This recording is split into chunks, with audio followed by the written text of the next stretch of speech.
Om Namo Bhagavate Vasudevaya. Om Namo Bhagavate Vasudevaya. Om Namo Bhagavate Vasudevaya. Morning, everyone. Welcome to the Twilight Zone. Pardon me? Rod Sterling. I heard the name before. I don't know who that is. No, I just know I've heard the name, but I don't know. Oh, okay. I just know the title Twilight Zone, but I've never seen that. Oh, yeah? Well, Transcendental Twilight Journey here. Do I have to keep this on? Is it okay if I? All right. So, we're still working on the 4 nutshell verses of the Bhagavatam. I was just thinking when I was walking down here that it's my mom telling her I'm not here.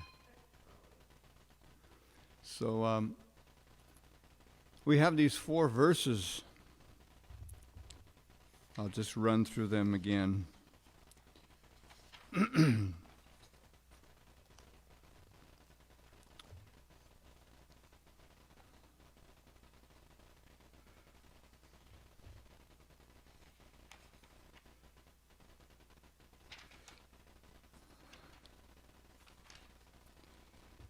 Brahma, it is I, the personality of Godhead, who was existing before the creation, when there was nothing but myself, nor was there the material nature, the cause of this creation.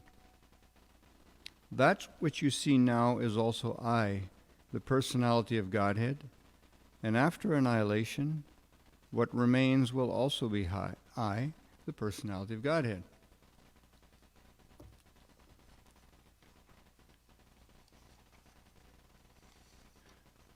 O Brahma, whatever appears to be of any value, if it is without relation to me, has no reality. Know it as my illusory energy, that reflection which appears to be in darkness. O Brahma, please know that the universal elements enter into the cosmos and at the same time do not enter into the cosmos. Similarly, I myself also exist within everything created, and at the same time, I am outside of everything.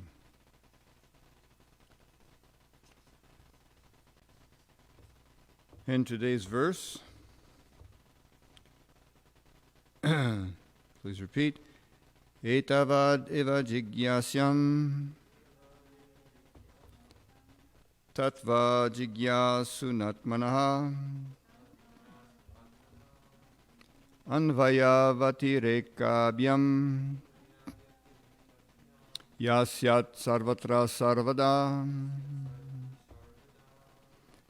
etāvad eva jijñāsyam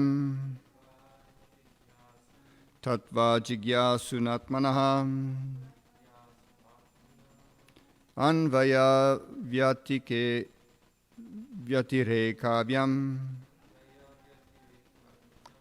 syāt sarvatra sarvadā etāvad eva jijñāsyam tattva-jijñāsunātmanaḥ anvaya-vyatirekābhyāṁ syāt sarvatra sarvadā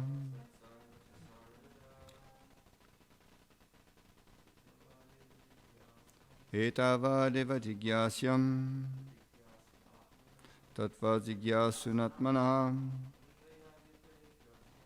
anvaya-vyatirekābhyāṁ syāt sarvatra sarvadā.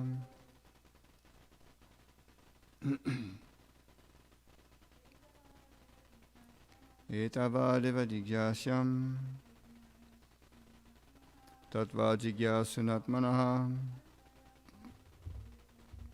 etāvat-vyatirekābhyām, syāt sarvatra sarvadā.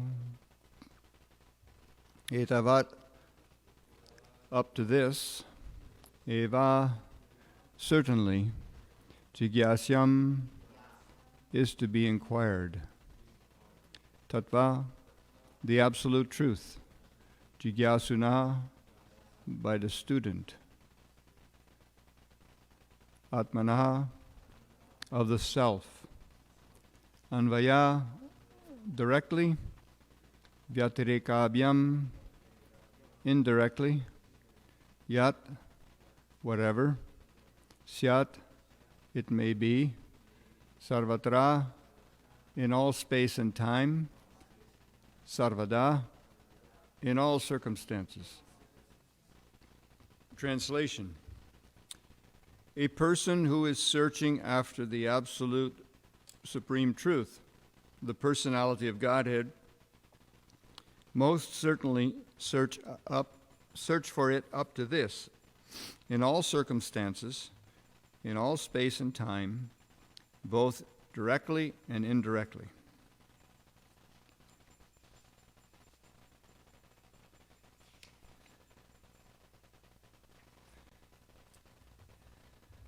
It's a really long purport. I've been asked to read the first two paragraphs, but even that's quite long. But I was thinking also this morning when I was walking down here, we have these 4 verses, and from these 4 verses,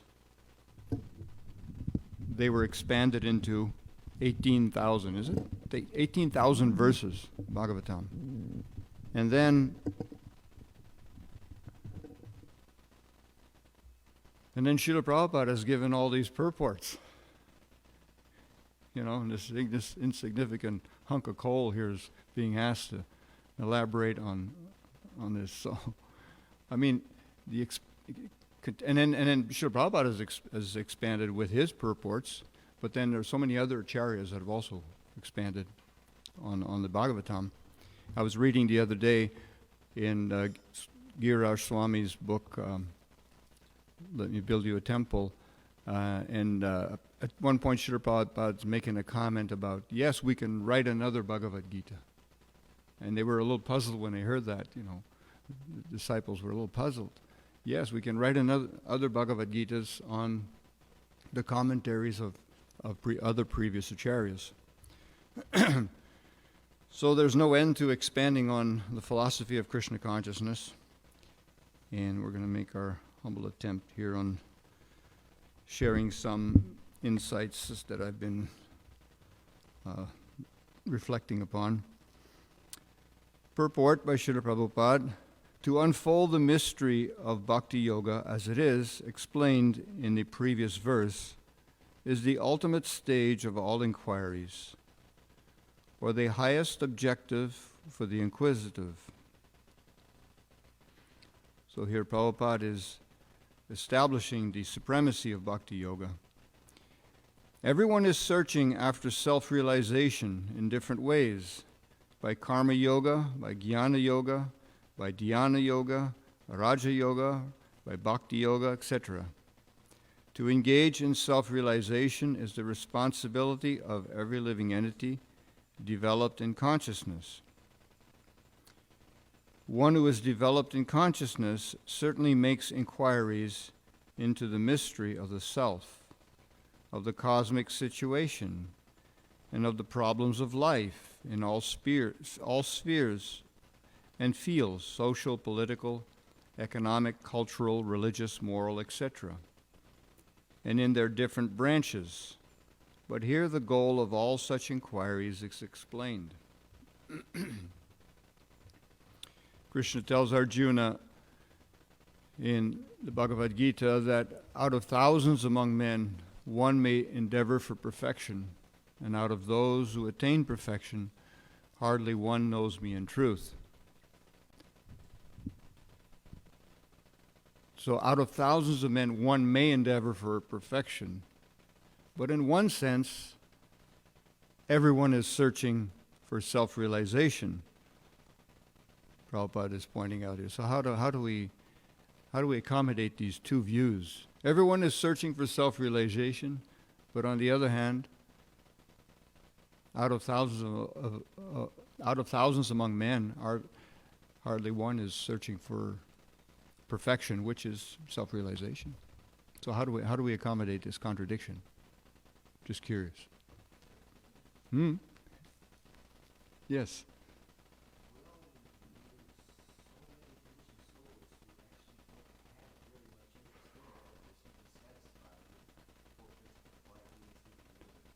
Right. Yeah.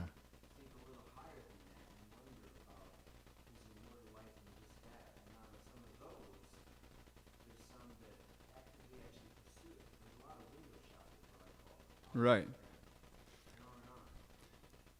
But then, how do we include everybody as searching?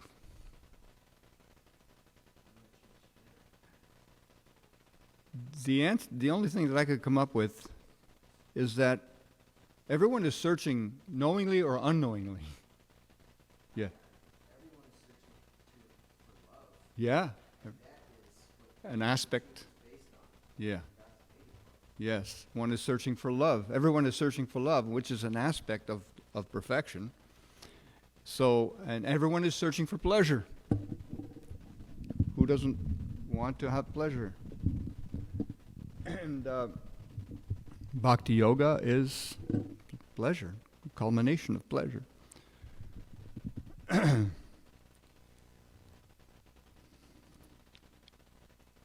The Vedanta Sutra philosophy begins with this inquiry about life, and the Bhagavatam answers such inquiries up to this point. Up to this point, if we go back and consider the other verses mentioned, the first one is that before the whole manifestation, before the whole creation, it was no one but Krishna existed. Even before the material nature made this creation, Krishna was there, only Krishna. And then during this manifestation, in one sense, Krishna's everything. Krishna's everything. And in the end, all that remains is Krishna. Of course, when we say Krishna, we're including his spiritual energy and his material energy, the superior and inferior energy. Therefore, this includes all living entities, all the parts and parcels, and it includes the inferior energy described in the 7th chapter of the Bhagavad Gita: earth, water, fire, air, ether, mind, intelligence, and false ego. So that inferior energy is always present, and this is mentioned in the next verse, that, actually not the next verse, but in the next verse, it says anything that is not valued in terms of its relationship with Krishna has no reality, it's but an illusion.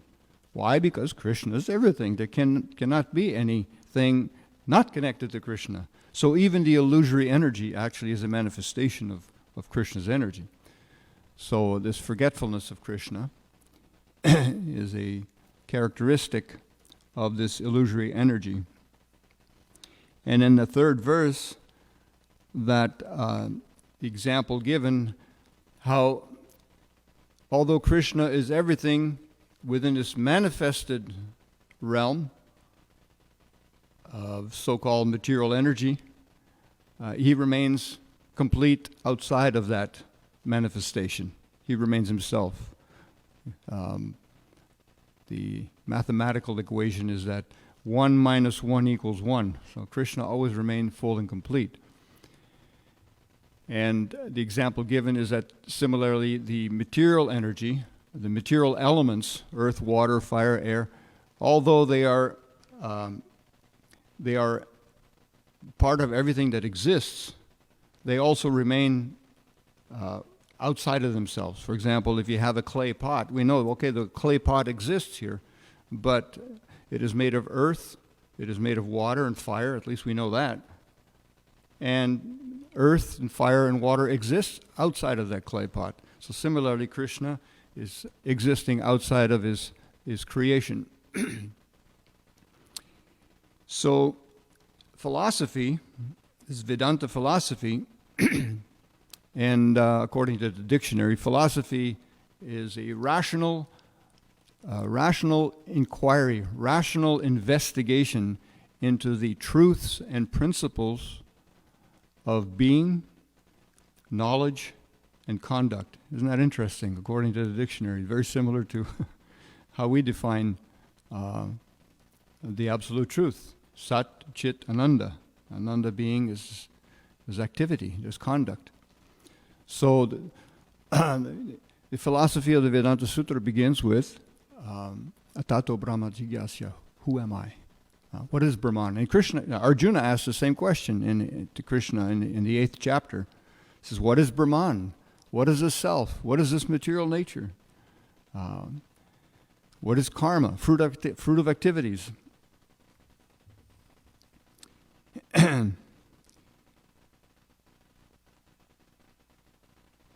So Lord Brahma, he wanted to be perfectly educated by the Personality of Godhead, and here is the answer by the Lord, finished in these 4 nutshell verses. From Aham Eva to this verse, etāvad eva. This is the end of all self-realization process. Men do not know that the ultimate goal of life is Vishnu, or the Supreme Personality of Godhead, due to being bewildered by the glaring reflection in the darkness. And as such, everyone is entering into the darkest region of material existence, driven by the uncontrolled senses. The whole material existence has sprung up because of sense gratification, desires based principally on sex desire, and the result is that in spite of all advancement of knowledge, the final goal of all the activities of the living entities is sense gratification. Ooh, it's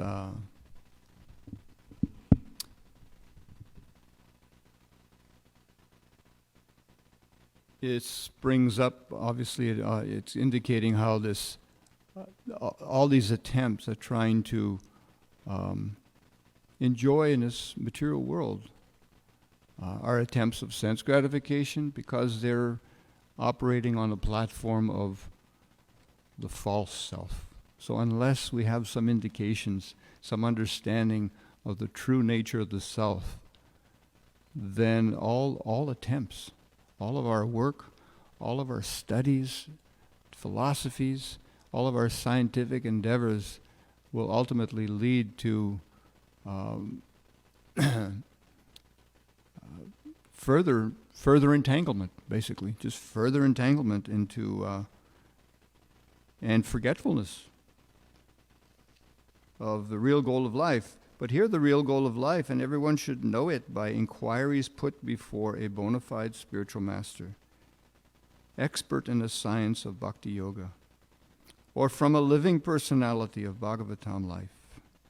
Everyone is engaged in various kinds of scriptural inquiries, but the Srimad Bhagavatam gives answers to all of the various students of self-realization, whether they be studying through fruit of activities, karma yoga, or jnana yoga, meditation.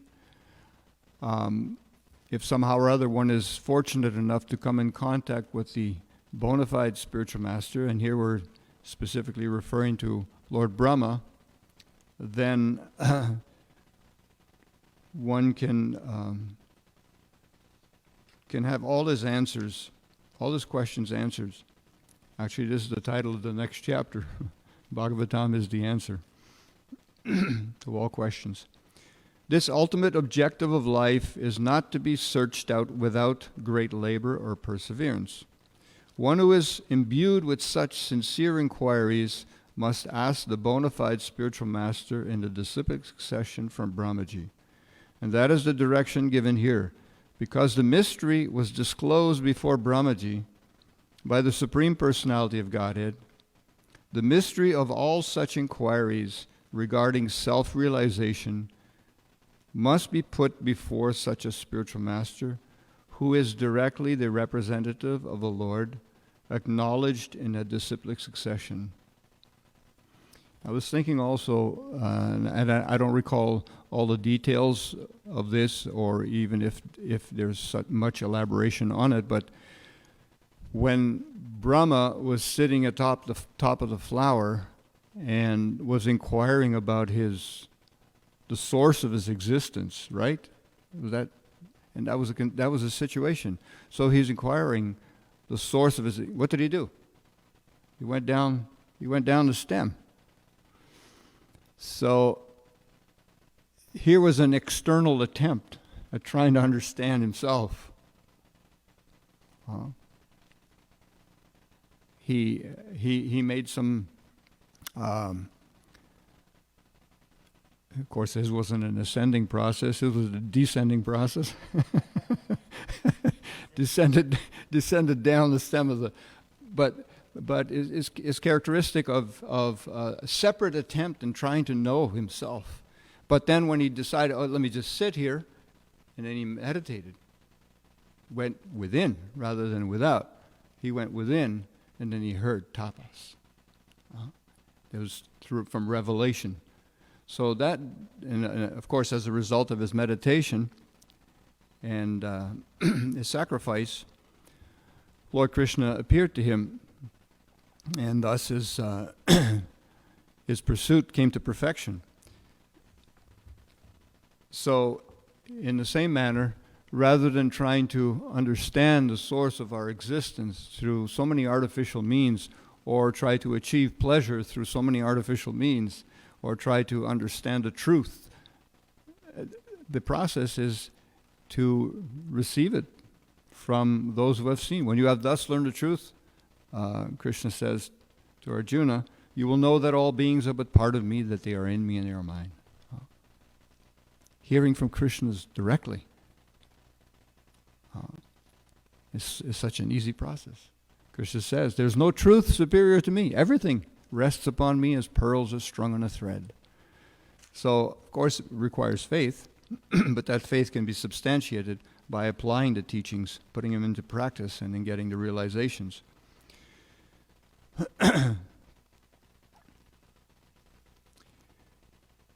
So, because the mystery was disclosed before Brahmaji by the Supreme Personality of Godhead, the mystery of all such inquiries regarding self-realization must be put before a spiritual master, who is directly the representative of the Lord, acknowledged in a disciplic succession. Such a bona fide spiritual master is able to clear up the whole thing by evidence from the revealed scriptures, both directly and indirectly. Although everyone is free to consult the revealed scriptures in this connection, one still requires the guidance of a bona fide spiritual master, and that is the direction in this verse. I remember I received a Bhagavad Gita, or at least the first one I came in contact with I was maybe 16. And over the course of 10 years, I always had a Bhagavad Gita, could never understand, referred to it occasionally, and just couldn't understand. And then I spent 5 minutes with a devotee, and then the light went on. It was a whole paradigm shift. Oh, I'm not a human being with a soul.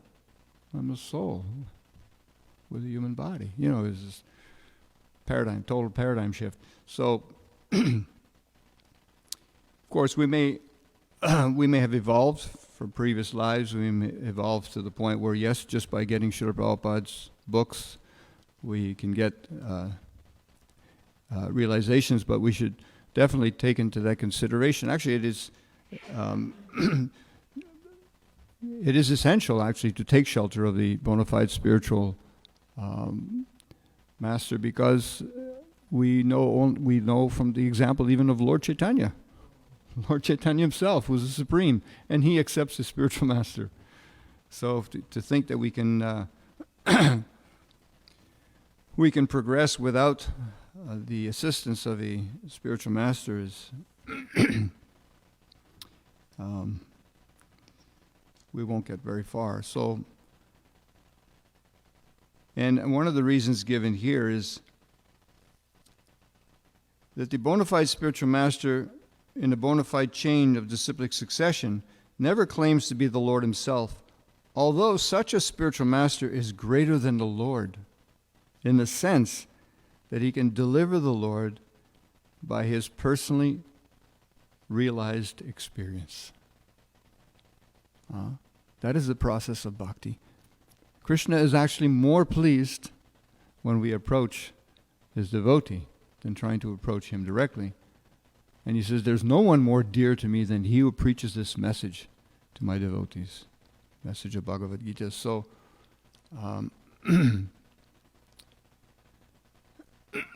so in that sense, the devotee, the pure devotee of the Lord has conquered the Lord through his love and service. And in this sense, he has become greater than the Lord. This is one of the characteristics of pure devotional service mentioned in the Nectar of Devotion. The Lord is not to be found simply by education or by good fertile brain, but surely he can be found by the sincere student through the transparent medium of the bona fide spiritual master. And we are so fortunate. Srila Prabhupada has come to the West. Just can't imagine what it would have been like if he hadn't come.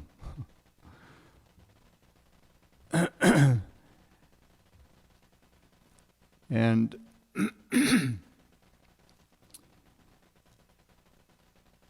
he has revealed, of course, through the whole chain of disciplic succession. And if we look into the history from the day that Lord Krishna spoke the Bhagavad Gita to Arjuna, and how after Krishna left, practically no one understood Krishna as he was, as he is. And therefore, the masses had misused the Vedas, animal sacrifices continued, and it was only out of compassion that Krishna incarnated as Lord Buddha to at least redirect the people, the masses, to become humans and follow some type of discipline to inquire into the nature of of material nature and how karma is controlling our lives. Lord Buddha did not directly speak of the soul nor God. And then later on, by Krishna's arrangement and plan, he instructed Lord Shiva to incarnate as Shankaracharya and to reintroduce the concept of God. And then later on, Madhavendra Puri not only, well actually Ramanujacharya and Madhavacharya, they introduced the understanding of servitude to God. And Madhavacharya opened the doors to all these wonderful pastimes and understanding into the different rasas, servitude, friendship, parental and conjugal relationship with the Supreme Lord. So such confidential information has now been made available to people here in the West, Srila Prabhupada. Imagine bringing into such highly confidential spiritual information. So with that in mind, I was thinking of sharing some beautiful pastime that I heard recently by Indradumna Swami, who was getting access to a lot of nectar from the Vrindaban Vaishnava Institute, Research Institute. And before I do so, I'd just like to wish Maharaj quick recovery. I've heard that he has contacted COVID and hope that he is faring much better. So this morning we all seen outside so much snow. But it says that in Vrindaban, and Srila Prabhupada says New Vrindavan is non-different than Vrindavan. So we can think in terms of what the seasons are like and reflect on those wonderful seasons. said that in Vrindavan there are 6 seasons. And they are known poetically as the joy of monsoon, the pleasure of autumn, the satisfaction of winter, the happiness of the dewy season. The dewy, there's dew on the grass.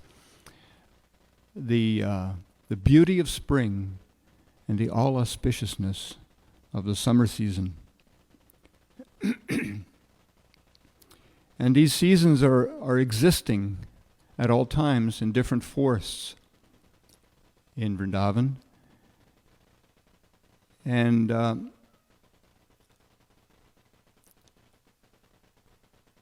these seasons are very much appreciated by Krishna because they offer facilities for Radha and Krishna to meet.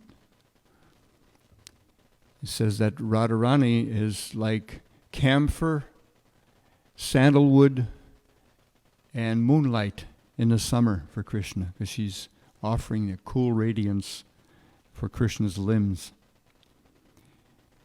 In the fall, in the autumn season, she's the enchanter of the rasa dance, who participates in this wonderful venture with the king of dancers. And in the winter, she's the yellow woolen shawl that protects Krishna's body from the chilly winds. In the spring, she is the beauty of spring, which makes Krishna's face blossom. And in the dewy season, I forget what the dewy season is. And in the monsoon season, she is the Malaka melody. I'm not sure what that Malara melody. It's a beautiful melody, which can be heard in during the rains, and which brings delight to Krishna. Now, in regards to winter, winter is also very, very special to Radha and Krishna, because it is said that the authorities write that during that season, it is a little bit easier for Radha and Krishna to meet, because Jatila and Katila, they can't find them so easily. They can't move around. Their limbs are not so flexible because of the cold, and also because there's a lot of fog in Vrindavan. Anyone who's been there in the winter, there's so much fog you can't even see your hand sometimes. So therefore, this season is very much appreciated by Radha and Krishna. And in these forests, there are kunjas, which we sing about in the morning. Jaya Radha Madhava Kunja Brihari. So there's these kunjas, these beautiful gardens. And we may ask, well, what do these gardens look like? What are they made of? In each corner of the gardens, there's a tamal tree. And on these tamal trees, there are 2 creepers winding around like lovers on each tree, also with flowers and green leaves. It makes the place look very beautiful. And the walls of these kunjas are filled with Madhavi flowers. And the canopies, which are basically the branches and the leaves of these tamal trees, are also bedecked with so many wonderful flowers. And when the wind blows, it moves these the petals of the flowers, which act as fans. It's a beautiful sight. And there's a scent of musk. The self-illuminating creepers light up the kunjas. There's the sound of the cuckoo birds. And there is a chamari cow, type of cow, which has a very long bushy tail, which sweeps the floor of these kunjas. So we can just imagine. And of course, the climate would be ideal for the would be quite suitable for Radha and Krishna to meet there. So one day Purnamasi and Vrindadevi, they approached Radha and he said, "You look so withered because of the winter season. You appear like a cold bonfire," which is basically a bonfire which is covered now with ashes, but yet underneath is burning. This just burning embers are covered. So they made arrangements to take her to a beautiful kunj, he says, where the Sakis are preparing it for you, so you can meet Lord Krishna. And so as they took her there, Radharani could see how beautiful the whole place was from a distance.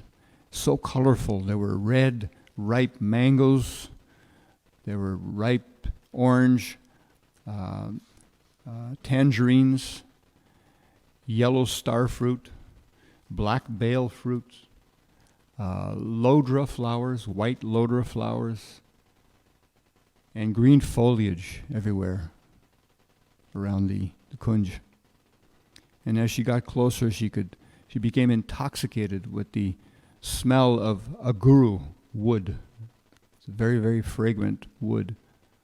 And then she had left wearing it is described how she had left wearing a jacket that was made of silk and cotton. And when she arrived there, they sat her down on a cushion which was made of very auspicious sawdust from very auspicious trees, mixed in with cotton filaments. And as she sat there, Lord Krishna came from behind, and he put his hands on her eyes.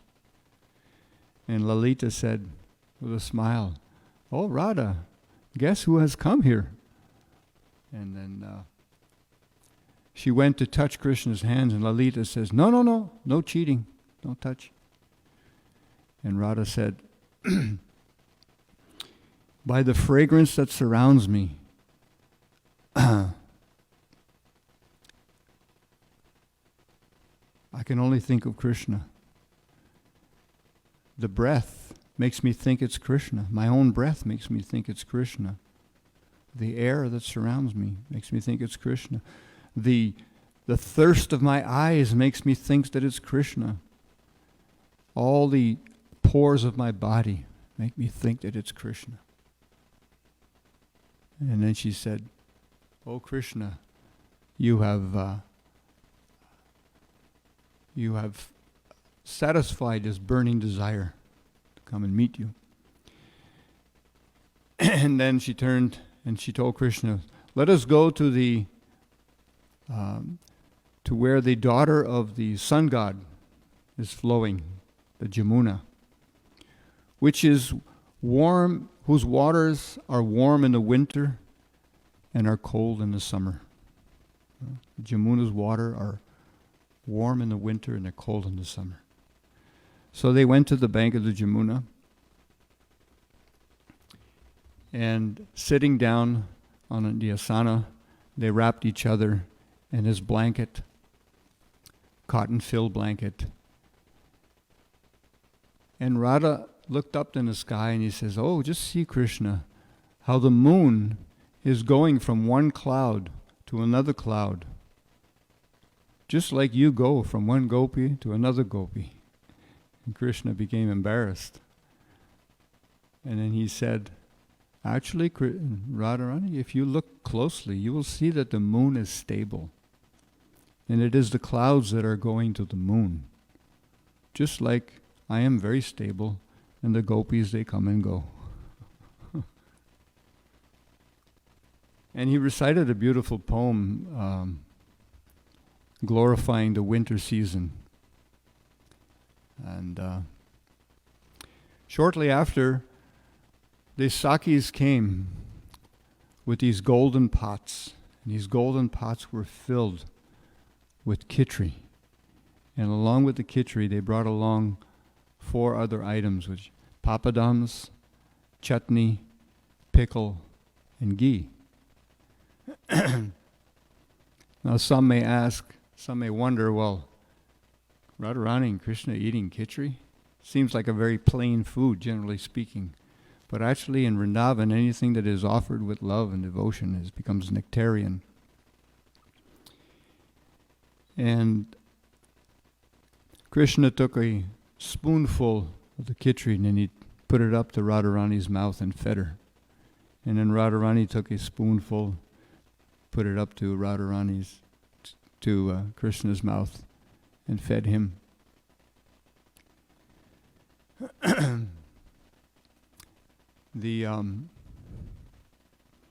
Actually to this day, and there's references that can be found in the some of the manuscripts that Maharaj was looking through at the Institute. There are references showing that going back 300-400 years, that it's been a common practice up to this day that the day after Gita Jayanti, there is a festival in which they offer, all the temples in Vrindavan offer khichdi to the deities, and this continues for a whole month. So we can bear in mind how glorious the khichdi is in Vrindavan and New Vrindavan. So I'm going to stop here with that. Is there any comments or questions or elaborations?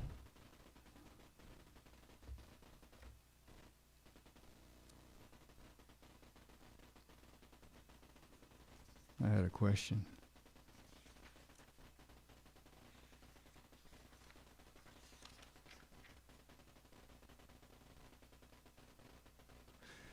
In the verse it says, a person who is searching after the supreme absolute truth, the personality of Godhead, most certainly search for it up to this.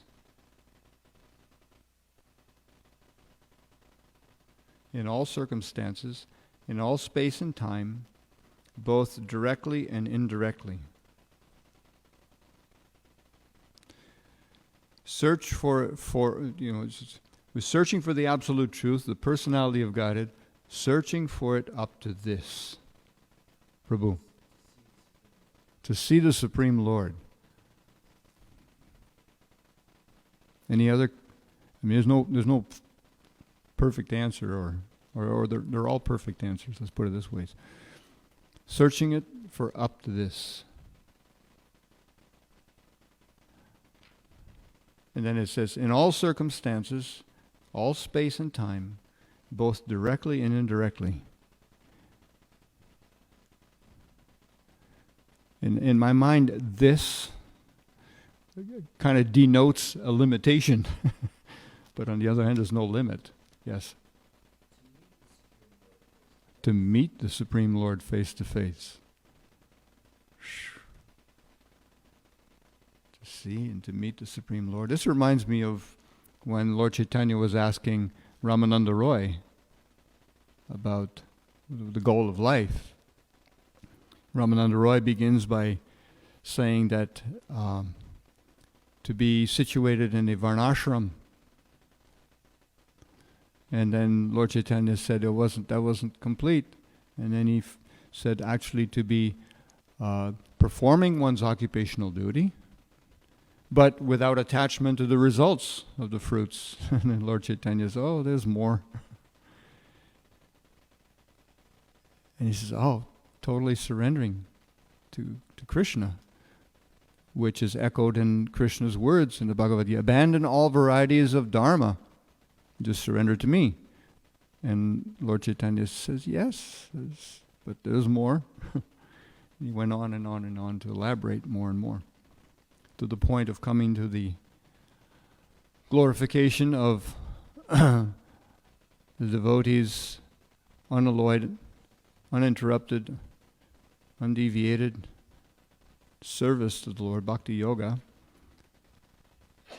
in different relations, whether it be as servant or as a friend or as a parent, and ultimately culminating with the supremacy of Radharani's service to the Lord.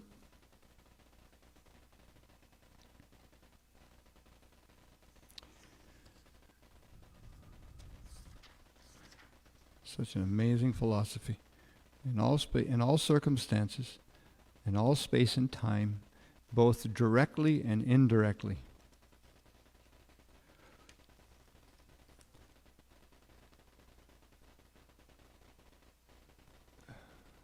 So here in regards to directly and indirectly, Prabhupada says, such a bona fide spiritual master is able to clear up the whole thing by evidence from the revealed scriptures, both direct and indirect.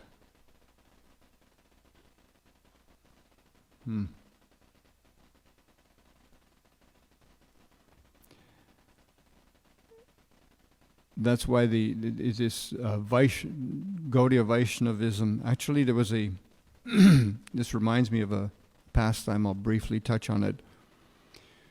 When the deity of Govindaji had been established in Jaipur, the king at the time was Jai Singh II, and Jaipur became very, very famous because of the deity, but also it was a stronghold of the Ramanujis, or whatever they call them. They're descendants of Ramanujacharya. And of course their worship, their mode of worship is on reverence. Of course ours is also. So the Ramanujis became a little bit disturbed by the worship of Radha and Krishna. And because they were very well versed in the Vedas, the Vedanta Sutra, and they challenged the king and said, "Look, this worship of Radha and Krishna can't take place. This is you will not find Radharani mentioned in the Vedas."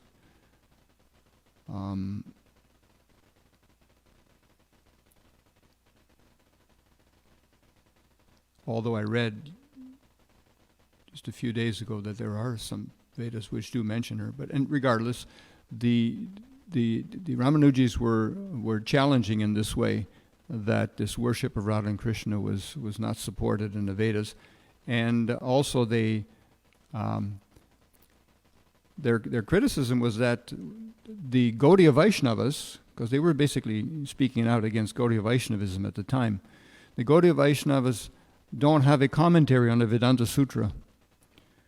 So I'm just mentioning that this pastime here because of it's such an important relevance to our movement, and to show the strength and the authority of our movement.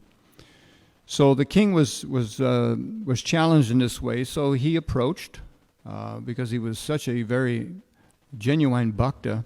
Although he was a king, he right away he took shelter of Vishwanath Chakravarti Thakur, who was the predominant Vaishnava at the time, and he mentioned this, and he told Vishwanath Chakravarti Thakur that you are needed to come and confront this, because they were challenging. The Ramanujis were challenging a debate.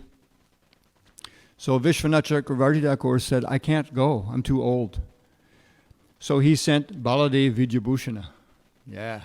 Baladev Vidyabhushana went, and he was, just to make the story short, he was able to establish the authority of Gaudiya Vaishnava tradition and the worship of Radha and Krishna.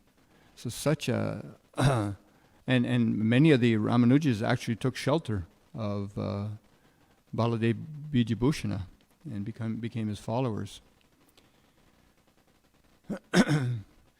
So all approaches to understanding Krishna, approaches can be direct or can be indirect. But ultimately Krishna is advocating the direct process to be more effective and much easier. He mentions this in the Bhagavad Gita.